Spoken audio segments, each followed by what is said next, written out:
Hello everybody, this is the Retro Bear back once again in the cartoon pantry, sort of. Welcoming you to a further episode in my cartoon collection series, of which I think there may be about 5 or 6 videos. This is video number 3, I believe. I may change the order, so in which case this may be a determined number of videos in the series. The number 4, whatever we decide to call it. It should be number 3, but we'll work from that. Thank you to the Simpsons for donating that joke. I'll be checking the post for you. Yeah, so continuing my cartoon collection series I've been showing for the previous 2 episodes, which if you haven't seen them, I suggest you go back and have a look. They're in the description below. They're also on the channel if I forget to do that. Where I've just been showing off DVDs and videos for my collection about different forms of animation and cartoons. Not just cartoons, there are other things to do and we will get to those later on. But the bulk of the rest of the series is going to be focusing now on the biggest part of my collection, but also probably the biggest part of my childhood. Anybody who grew up in the 1960s and 1970s, and to an extent the 1980s, not so much after the 90s, not when you get to the 90s because things change slightly, which we will get to very, very shortly. I'll have a sip of tea before I carry on. Lovely jubbly. Right, so yeah, I grew up in the mid-70s. I was born in 1975. Just to clarify how old I actually am. 1975, and then speculation, I'm actually older than that. And very, very early in my childhood, a lot of cartoons on television came out of this particular studio. It was synonymous with everything that was on the television at the time. You can guarantee, turning on a cartoon, click, 9 times out of 10 it was going to come from this studio. 9 times out of 10 it's going to be something you're going to sit down and watch, and 9 times out of 10 you think actually that was very funny. Times change, things move on. Looking back with it, a lot of it wasn't all that great, but it's what you remember from your childhood, and this studio was a massive part of it. I am talking about the juggernaut, the animation juggernaut that was, and exists it's still a name only at the moment, the Hanna-Barbera cartoon studio. Now, this is a very heavy book, I'm not going to hold it for too long. It's a book. Yeah, we don't see books on this channel. So we've had CDs, we've had DVDs, we've had videos, we've had games. We've now got books, which is rather good, isn't it? I've done magazines as well. Yeah, so there we go. We've pretty much had every form of media you can have. Yeah, so Hanna-Barbera. This is a book I picked up. Can you believe where I got this book from? I got this book from Macro, the wholesalers, years and years ago, when Macro was actually a shop I could go to and buy not just 25. A pack of 20 toilet rolls and things in bulk. I could actually buy singular items. I bought Fight Club when it came out on DVD. I bought Fight Club in Macro. They used to have a huge gaming section back in the 1980s when I used to go there as well. So that's it anyway. What's about Macro? I'm not talking about Macro. This book I managed to pick up then. It's got this wonderful cover, which you can see there is sort of not say lenticular, but it's a very, very nice plastic insert with some original cartoons, and then you've got that wonderful sort of animated cartoon. Without getting into too much detail on this, because I don't really want to. This book, I say I don't really want to, but this book just has, I'm just trying to lift it up a bit, just so much detail about the studio, their history, their cartoons. You can see the Hong Kong crew, you got the banana splits, wacky races. We got there's the Flintstones as well. There's Yogi and Huckleberry Hound.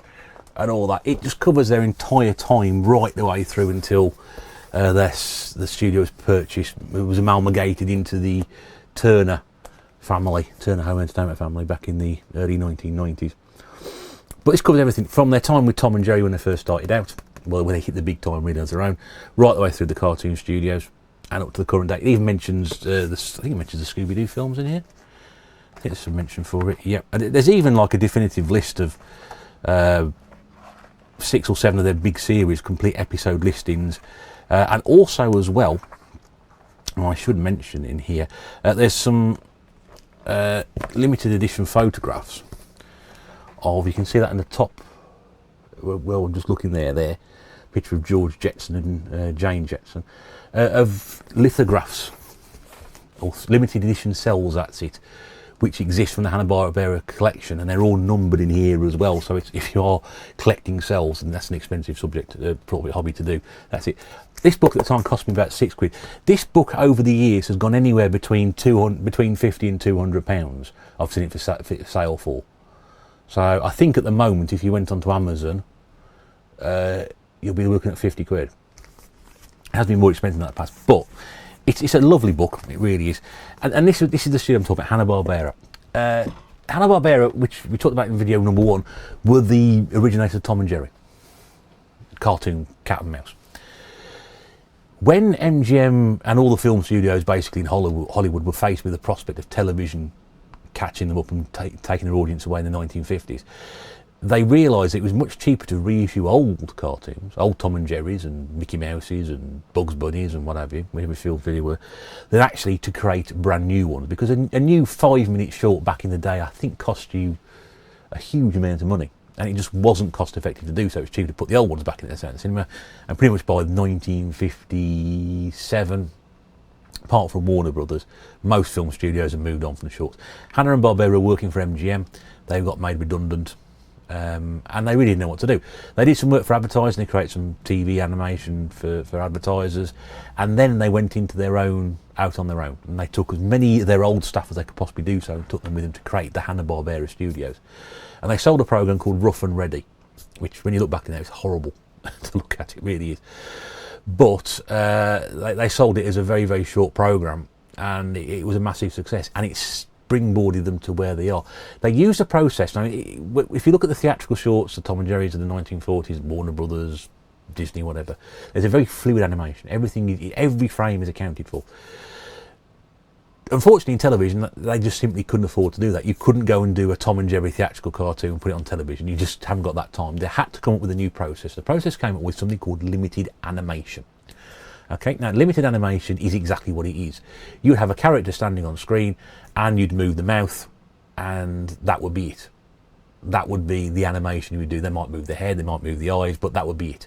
If they were running, this is from this, Hanna-Barbera got generally over the years sort of the mick further taken out of them. You would simply just move the background. You'd have one background and move it across, and you'd have the characters, and all you'd be moving would be their mouth and their legs as they're running. That would be it. You would keep it basic and simple. You would cut down the amount of frames used in a cartoon, and you were coming on a budget. They were budget cartoons. Now, there were budget cartoons at the time that looked like they were budget cartoons. These weren't great, but because of the characters they used, the characters they created, the way they went about doing things, they were very, very successful, to the point that Hanna-Barbera were the premier television animation producers for years. There were others that came along, but all the characters you think of when you think about cartoons when you're a kid, from my era certainly anyway, they're all going to come from Hanna-Barbera. There are a few others, somebody mentioned, people mentioned Battle of the Planets. That was Japanese animation.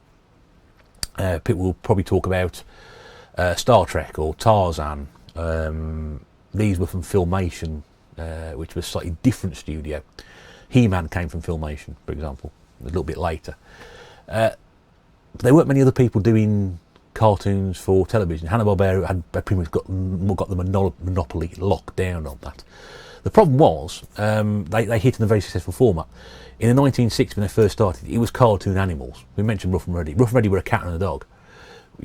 I'll talk about some more very, very shortly. But that was it. Then in towards the late 60s, mid to late 60s, they hit upon a superhero vein. So they create futuristic superheroes like Space Ghost, Thundarr the Barbarian, Birdman, the Galaxy Trio, the Herculoids, which sounds like a disease. It's not. Got the Herculoids, no. Again, I can't show you all this because I haven't got all that stuff, but again, go and look them up. Futuristic space cartoons that were very, very popular. Then they hit upon a format a bit later on involving mysteries, which became very, very successful. But unfortunately for that, they got very, very lazy. So the cartoon animals started, then they got lazy, so everything was a cartoon animal. Then they went and did something else.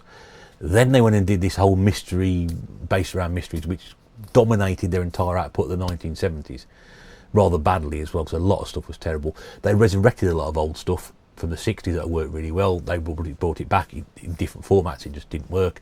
And into the 1980s, probably about mid-1980s, it was a bit old hat. They lost the plot, and the quality really had dipped a great deal by that point. It was just a mishmash of everything.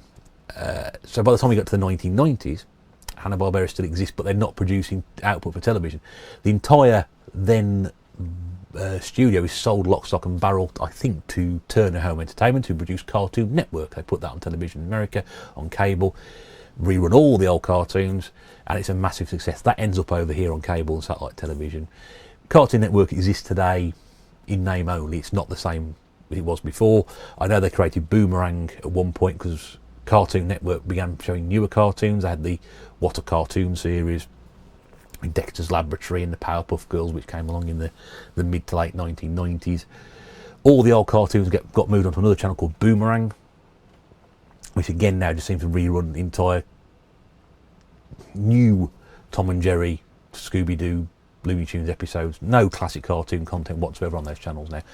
They're not what they were. They simply exist in name only. And all that classic content has gone. The only place you can find it, I believe, I think in America, I think Warner Brothers upload, or if there's a Warner Brothers online thing, I believe, where you can sign up to and pay a monthly subscription fee, and they're all on there. We don't get that over here. We have to survive on DVD releases, in case Blu-ray releases. In fact, the only Hanna-Barbera output people have seen for many, many years is Scooby-Doo, constantly. Constantly Scooby-Doo, just everything. And even now they've realised that there's so many characters from the history of Hanna-Barbera that have been left in the locker because they think, you know what, nobody wants to see that anymore. Yes, they do. So they created Jellystone, which is a very much like the new Looney Tunes and the new Tom and Jerry cartoons that have come out. And I've seen Jellystone, don't ask me how.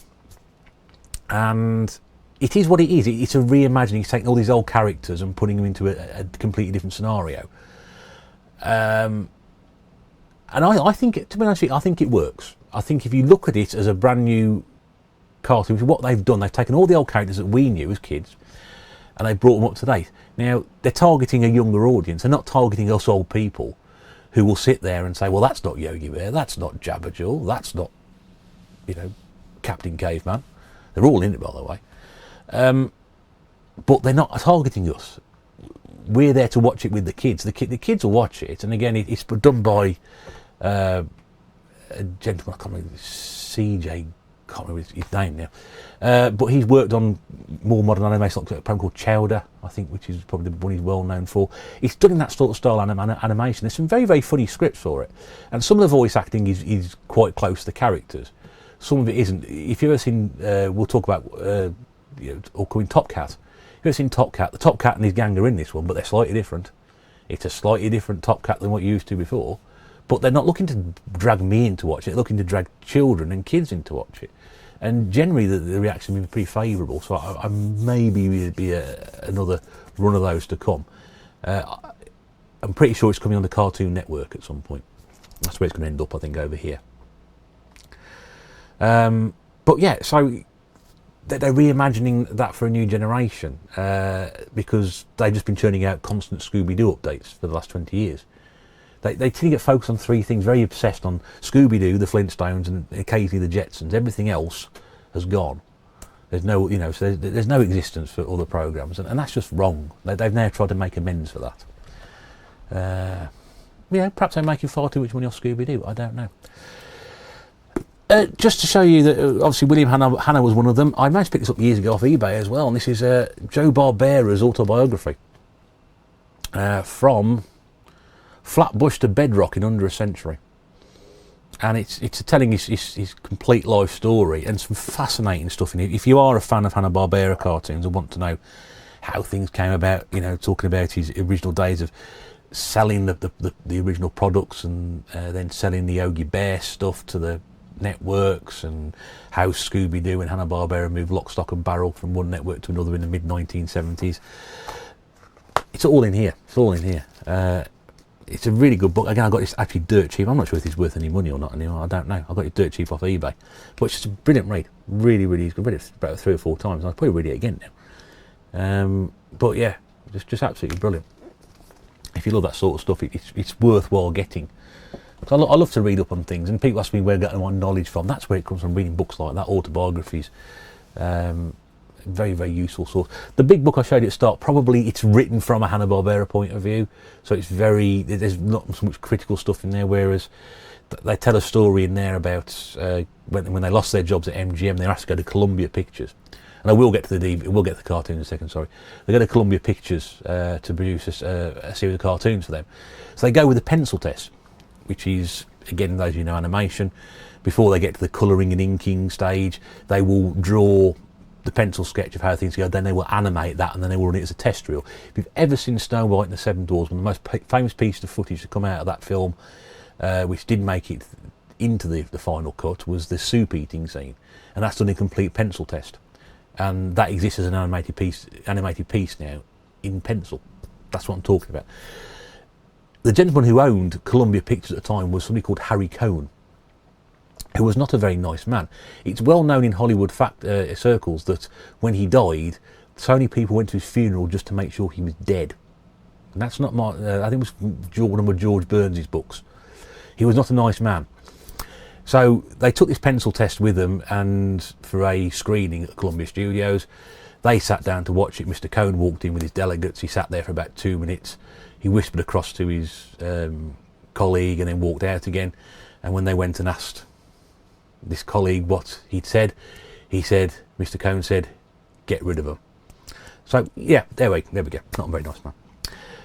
But had they got the job at Columbia, we may never have had what we've got now. Who knows? So I'm going to show you three DVDs in this video, and I'm going to save the other ones for the next couple, because they're in different eras. I've actually worked out, I've actually got 3 sort of sections here. I spoke about different sections: cartoon animals, different things. We'll go over that one. I've shown this one before on my channel first. This is the oldest one I've got anyway. And this is the Yogi Bear Show.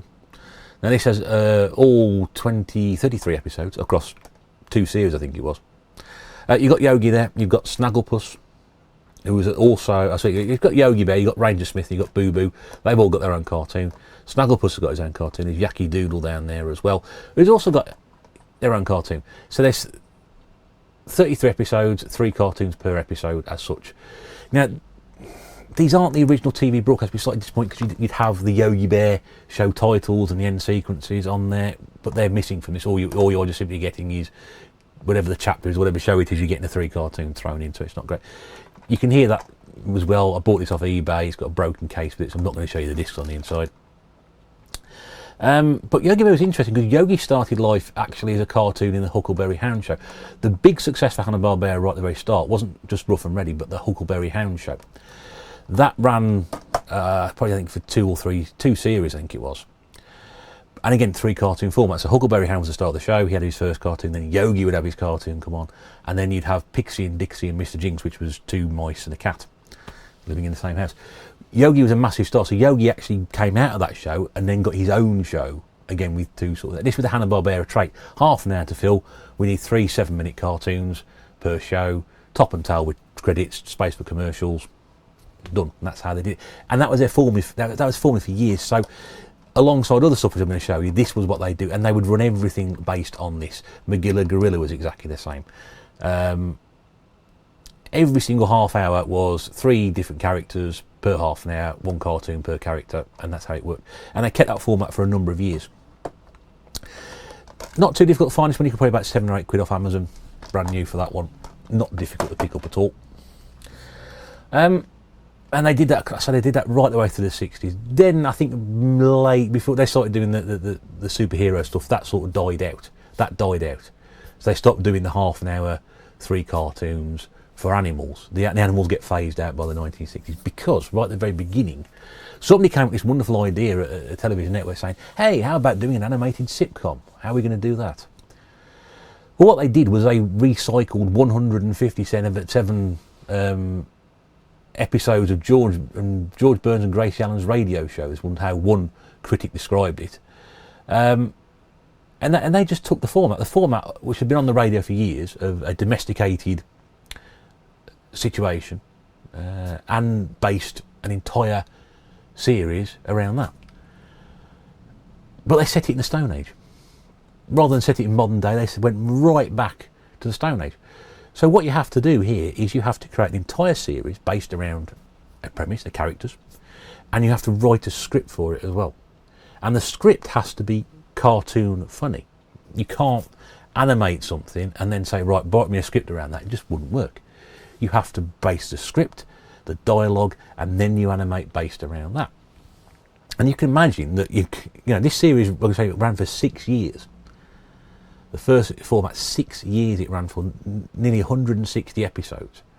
It's an awful lot of writing and animating and whatever go into it. I am, of course, talking about the Flintstones. Now, this is the first series only. I've only got the first one because I'll be honest with you, I don't like the Flintstones. Never been a fan of the Flintstones.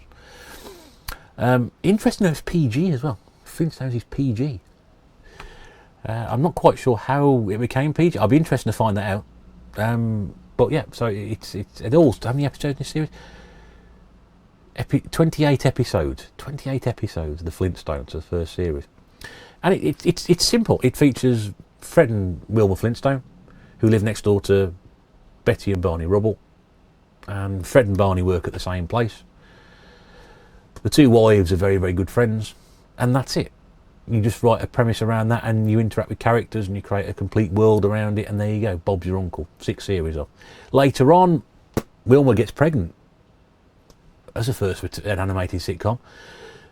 Not only it's animated, it's an animated sitcom as a first, but also the fact that they wrote in Wilma's pregnancy as part of the storyline, so that she gives birth to a little girl.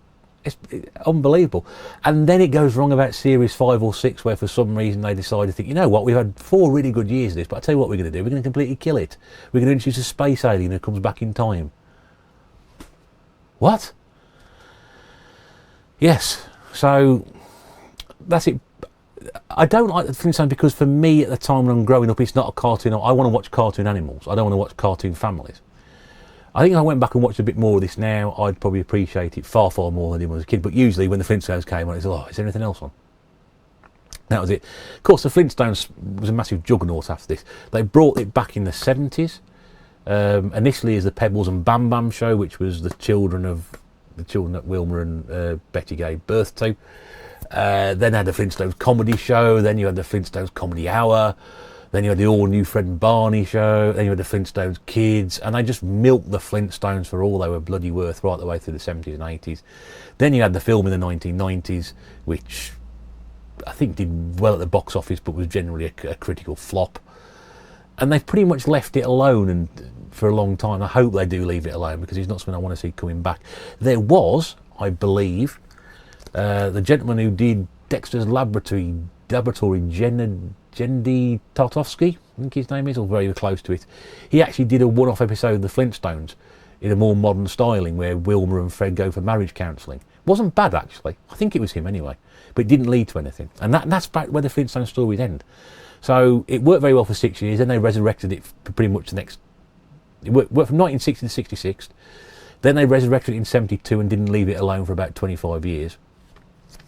And then that was it. Interesting enough, also the voice of Barney Rubble done by Mel Blanc, who did most of the Warner Brothers cartoons and voices and pretty much hundreds of other characters across. He worked very exclusively for Hanna-Barbera in the 1970s and early 80s. He actually had a serious car accident at one point, and he was unable to make the studio recording, so his voice was replaced for about 5 or 6 episodes, I think, in season 2, and it's very noticeable, very noticeable.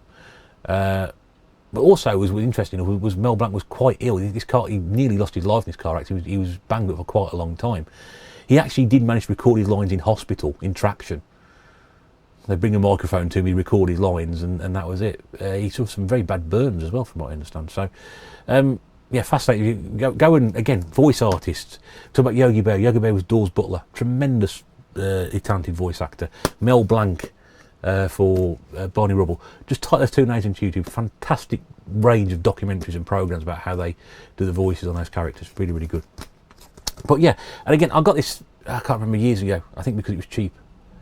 Well, I'm not sure why, because I don't really like the Flintstones, but you can see there all five discs of that one. Nice little set, that. Now, of course, they tried this with the Jetsons. Remember the Jetsons? The Jetsons was exactly the same thing, but not in reverse, fast forward. The Jetsons was set in the future. It lasted 1 season. What you need to come back to the Jetsons, what you remember about the Flintstones was it went into prime time television. That is now the equivalent of someone putting the Flintstones out at, say, 8 o'clock on a Monday night on BBC One, on normal television.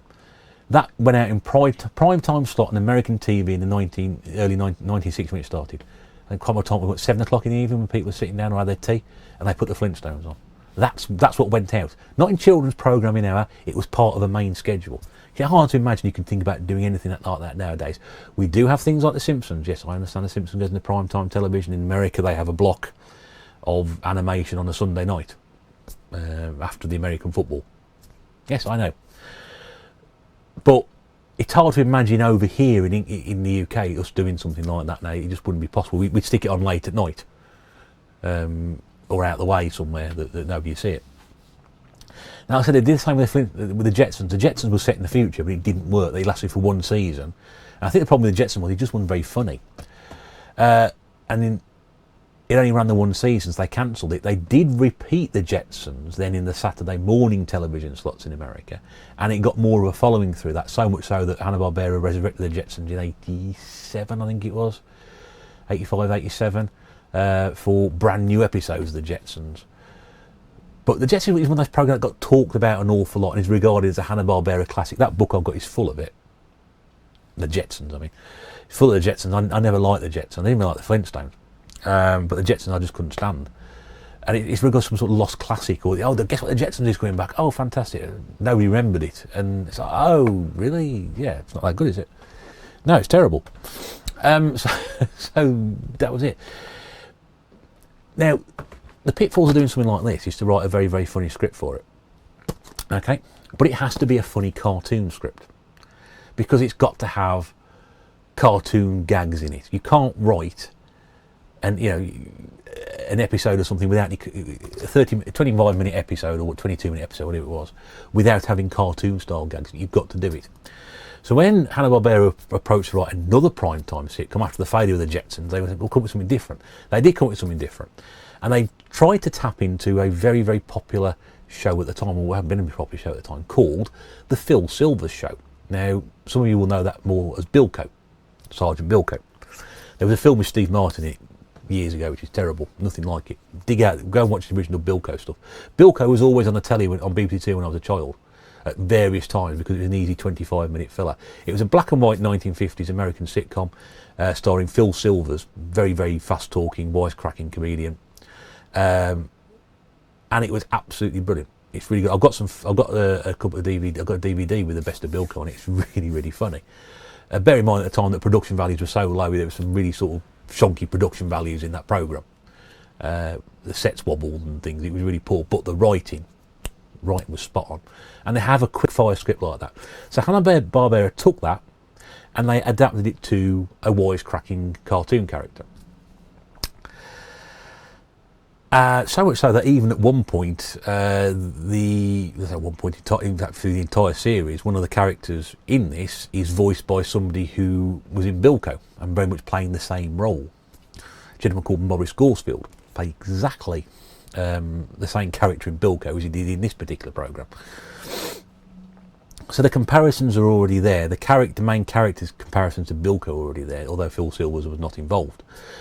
The problem was that when Hanna-Barbera cast this, they cast somebody who they felt was ideal to do the voicing. It turns out that he was completely wrong, so they had to pay him off because he'd already signed the contract. He was completely wrong for it. They got somebody else to change the voice before they started recording it and animating it. The problem was, well, they also brought in writers from outside who were television writers. And what they came up with was some very, very funny scripts. I think this is detailed in the Joe Barbera book. But they weren't cartoon funny. So nothing worked. You just couldn't animate what they were trying to get across in terms of the humour. The programme I'm talking about, of course, is Top Cat, which again perennially seemed to be on television for goodness knows how many years when I was a child. But again, only 30 episodes. Not many. Seemed on all the time. More importantly, those 30 episodes was only the only series ever produced of Top Cat. So it got cancelled after one series. But again, lived on in other things. So a lot of issues with the production, but the thing is, it's very well remembered. It's very well regarded. It is a very, very funny show. And Top Cat himself is a really great character. It's got a great theme tune to it. I mean, how did it fail? It just didn't work. Now this was great because Mrs. Bear got me this, along with one other one which I'll show you in another episode. because they were going cheap. I think it was That's Entertainment, the DVD place shop, before they got amalgamated into Music Magpie. They used to have a shop at Merry Hill Centre, and they were knocking all these out about £4 or £5. So and they were brand new as well. So if you jumped on that straight away, she knew I'd like them, and I did. So I can show you this one because it's not going to fall apart in my hands. Oh no, it is actually. Why does that happen? Oh my god! I'll just put that back in there. No, I can't. Anyway, there we go. So yeah, there we go. So we got 4 discs in there, all nicely presented. Actually, it's 5 discs altogether. There we go, 5 discs. There we go. That was a floppy one out there. And on the inlay, you've got all the episode titles there, and there's the back of the box. And there's some extras as well, which is always nice to have extras on. So across 5 discs. A commentary on 3 key episodes, 2 documentaries, interview with the member of voice acting cast, storyboard showcase on one of the episodes, a Top Cat sing-along, Top Cat's collection of art, still sketches and backgrounds. How long does this one run for? Well, each episode runs 24 minutes, so about 12 hours worth of material there. But that's it. So yeah, so Top Cat was one of those programs which ran for a bit. It's always very well remembered, but didn't have a massive long run. When you think about the fact that this Flintstones went on for 6 years. But there we go. But it was always on television. And again, Top Cat, was it ahead of its time? Was it slightly different? I think it was maybe trying to be too clever. And you could understand, because what we'll see as we go through this period, we're going through this early 60s period where Hanna-Barbera are making cartoons based around animals. Is they're trying to reinvent things. So yes, I do say I will say, and I've already said already, they will try and milk everything for what it's worth. They will go back to something that works. Oh, that worked before, we'll do that again. Just do it slightly differently. And you end up flooding your entire output of 6 or 7 years. You could just sum with just one cartoon from one series, because it follows the same format. Was Top Cat ahead of its time? I don't know. They hit gold with the Flintstones, that ran for ages, but they couldn't get the same success with the Jetsons and Top Cat. So there must have been something fundamentally wrong at the heart of both of those. Who knows? I don't know. Of the 3, and I haven't got the Jetsons to show you, because we never got a release of the Jetsons over here. And we'll also say as well, a lot of this Hanna-Barbera stuff I'm going to show you is pretty much what got released officially over here. A lot of it's available on Region 1. You can get, I think, all 6 series of Flintstones right over here. The Jetsons never got an official release over here. You can go and get the Region 1 version. And a lot of other programmes did get released. I think I mentioned McGilla Gorilla, that got a release in America, went over here. I think a lot of the American stuff you can watch online via Warner Bros, but we haven't got the same service over here. So a lot of this stuff you may or may not see ever again, until they decide to do something like that. Anyway, that's interesting. There's 2 more of these to come. We move on to the next phase of fun. I have Hanna-Barbera's output in my next video. If you have enjoyed that one, I hope you have. Bit of a potted history. I'd like to be a bit more in depth about these sort of things, but I appreciate that I'm not a historian, and there are better people, better placed to do something like that than myself. But this is me as a fan and as an admirer of the animation and what I've grown up with, relaying my thoughts and opinions to you, the viewer. So if you have enjoyed that, I hope you have. Please don't forget to comment. It'd be nice to hear from you. Please don't forget to give me a thumbs up. Put a thumbs up on the video, because if you have enjoyed that, YouTube will then think, you've enjoyed that, I shall give you some more of those. We need to find more of these. And they will do that for you. Which is great. There is other content on the channel, mostly gaming. If you're not gaming, might not be an awful lot for you, but there are some other interesting things there as well. There's some wrestling chat, there's some movie chat, there's some DVD, there's film chat, there's other animation episodes as well. Go and have a look. And there's some podcast stuff as well. Mostly gaming, but there's interesting parts of them. I'm sure you'll find something interesting to you. Until we get to the next episode, whatever, 3, we'll see you again very, very soon. Until then, this is the Retro Bear saying thank you very much indeed for watching. Do take care. Bye for now.